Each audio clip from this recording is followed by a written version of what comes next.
Estevão, homem cheio de graça e do poder de Deus, realizava grandes maravilhas e sinais entre o povo.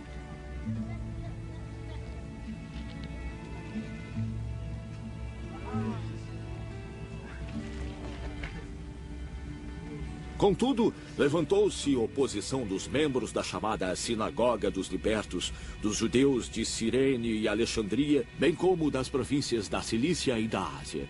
Esses homens começaram a discutir com Estevão, mas não podiam resistir à sabedoria e ao espírito com que ele falava. Então subornaram alguns homens para dizerem: ouvimos este Estevão falar palavras blasfemas contra Moisés e contra Deus.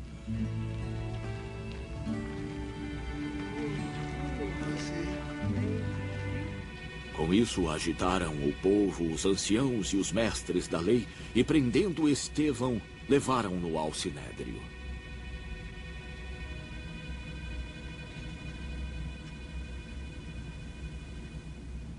Ali apresentaram falsas testemunhas que diziam: este homem não para de falar contra este lugar santo e contra a lei. Pois o que ouvimos dizer, que esse Jesus, o Nazareno, destruirá este lugar e mudará os costumes que Moisés nos deixou.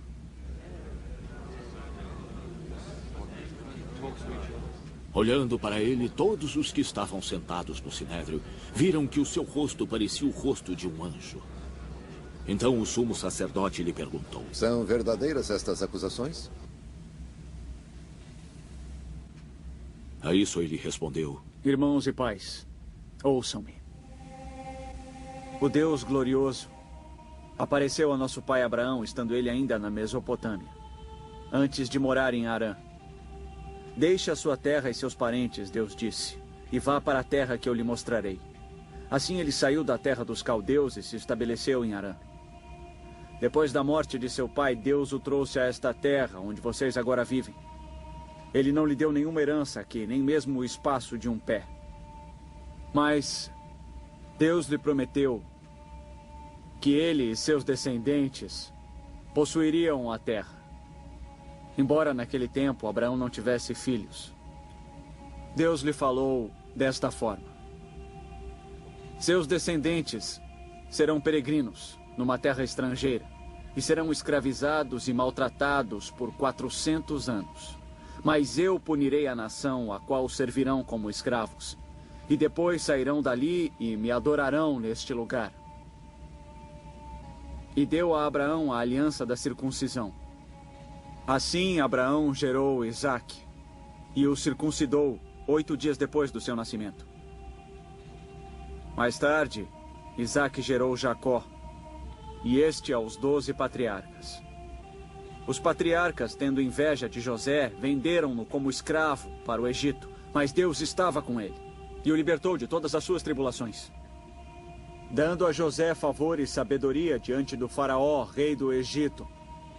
Assim este o tornou governador do Egito e de todo o seu palácio. Depois sobreveio fome a todo o Egito e Canaã, trazendo consigo grande sofrimento. E nossos antepassados não encontravam alimento. Ouvindo que havia trigo no Egito, Jacó enviou nossos antepassados em sua primeira viagem. Na segunda viagem deles, José fez-se reconhecer por seus irmãos. E o faraó pôde conhecer a família de José. Depois disso, José mandou buscar seu pai Jacó e toda a sua família, num total de 75 pessoas. Então Jacó desceu ao Egito, onde faleceram ele e nossos antepassados. Seus corpos foram levados de volta a Siquém e colocados no túmulo que Abraão havia comprado ali dos filhos de Hamor por certa quantia. Ao se aproximar o tempo em que Deus cumpriria sua promessa a Abraão, aumentou grandemente o número do nosso povo no Egito. Então outro rei que nada sabia a respeito de José passou a governar o Egito. Ele agiu traiçoeiramente para com o nosso povo e oprimiu os nossos antepassados, obrigando-os a abandonar os seus recém-nascidos para que não sobrevivessem. Naquele tempo, nasceu Moisés, o qual era um menino extraordinário. Por 3 meses ele foi criado na casa de seu pai. Quando foi abandonado, a filha do faraó o tomou e o criou como seu próprio filho. Moisés foi educado em toda a sabedoria dos egípcios e era poderoso em palavras e obras. Ao completar 40 anos, Moisés decidiu visitar seus irmãos israelitas. Ao ver um deles sendo maltratado por um egípcio, saiu em defesa do oprimido e o vingou, matando o egípcio. Moisés pensava que seus irmãos compreenderiam que Deus o estava usando para salvá-los. Mas eles não o compreenderam. No dia seguinte, Moisés dirigiu-se a 2 israelitas que brigavam. Tentou reconciliá-los, dizendo: "Homens, vocês são irmãos, por que ferem um ao outro?" Mas o homem que maltratava o outro empurrou Moisés e disse: "Quem o nomeou líder e juiz sobre nós? Quer matar-me, como matou o egípcio ontem?" Ouvindo isso, Moisés fugiu para Midian, onde ficou morando como estrangeiro e teve 2 filhos.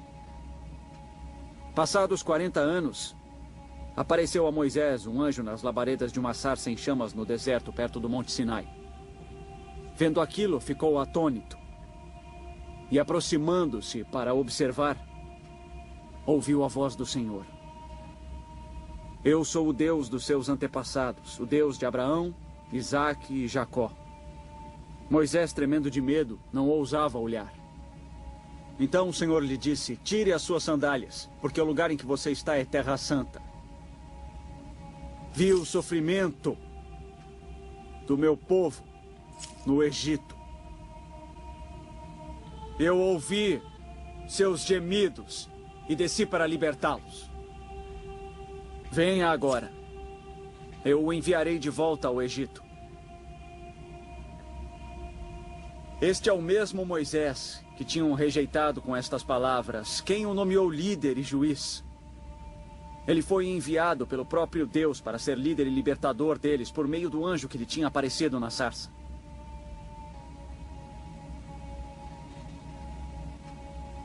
Ele os tirou de lá,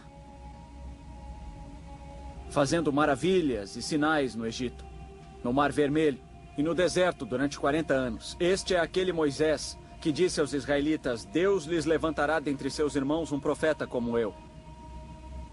Ele estava na congregação no deserto, com o anjo que lhe falava no Monte Sinai e com os nossos antepassados, e recebeu palavras vivas para transmiti-las a nós. Mas nossos antepassados se recusaram a obedecer. Pelo contrário, rejeitaram, e em seus corações voltaram para o Egito. Disseram a Arão: "Faça-nos deuses que vão adiante de nós. Quanto a esse Moisés que nos tirou do Egito, não sabemos o que lhe aconteceu." Naquela ocasião, fizeram um ídolo em forma de bezerro. Trouxeram-lhe sacrifícios e fizeram uma celebração em honra ao que suas mãos tinham feito. Mas Deus afastou-se deles e os entregou à adoração dos astros, conforme o que foi escrito no livro dos profetas. Ó Israel, acaso foi a mim que trouxeram sacrifícios e ofertas por 40 anos no deserto? Ao invés disso, levantaram o santuário de Moloque e a estrela do seu deus Renfá, ídolos que fizeram para adorar. Portanto, eu os enviarei para o exílio, para além da Babilônia. No deserto, os nossos antepassados tinham o tabernáculo do testemunho, que fora feito segundo a ordem de Deus a Moisés, de acordo com o modelo que ele tinha visto. Tendo recebido o tabernáculo, nossos antepassados o levaram sob a liderança de Josué, quando tomaram a terra das nações que Deus expulsou de diante deles. Esse tabernáculo permaneceu na terra até a época de Davi, que encontrou graça diante de Deus e pediu que ele lhe permitisse providenciar uma habitação para o Deus de Jacó. Mas foi Salomão quem lhe construiu a casa. Todavia, o Altíssimo não habita em casas feitas por homens. Como diz o profeta: "O céu é o meu trono e a terra o estrado dos meus pés. Que espécie de casa vocês me edificarão? Diz o Senhor. Ou onde seria o meu lugar de descanso? Não foi a minha mão que fez todas estas coisas?"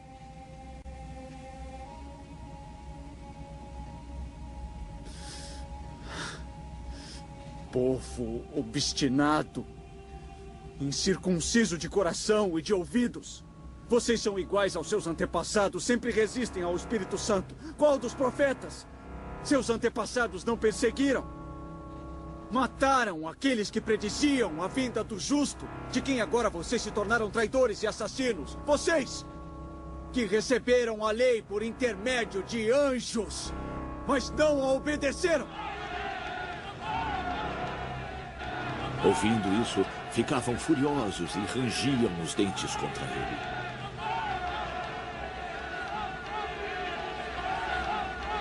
Mas Estevão, cheio do Espírito Santo, levantou os olhos para o céu e viu a glória de Deus e Jesus de pé à direita de Deus. Veja. Ele disse: Veja o céu aberto e o Filho do Homem de pé à direita de Deus. Mas eles taparam os ouvidos e, gritando em alta voz, lançaram-se todos juntos contra ele. Arrastaram-no para fora da cidade e começaram a apedrejá-lo.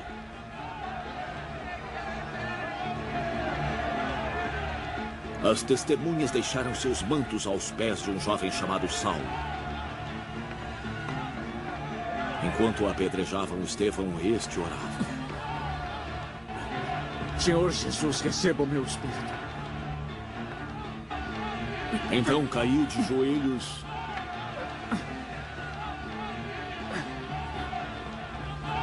e bradou. Senhor, não os consideres culpados deste pecado. E dizendo isso, adormeceu.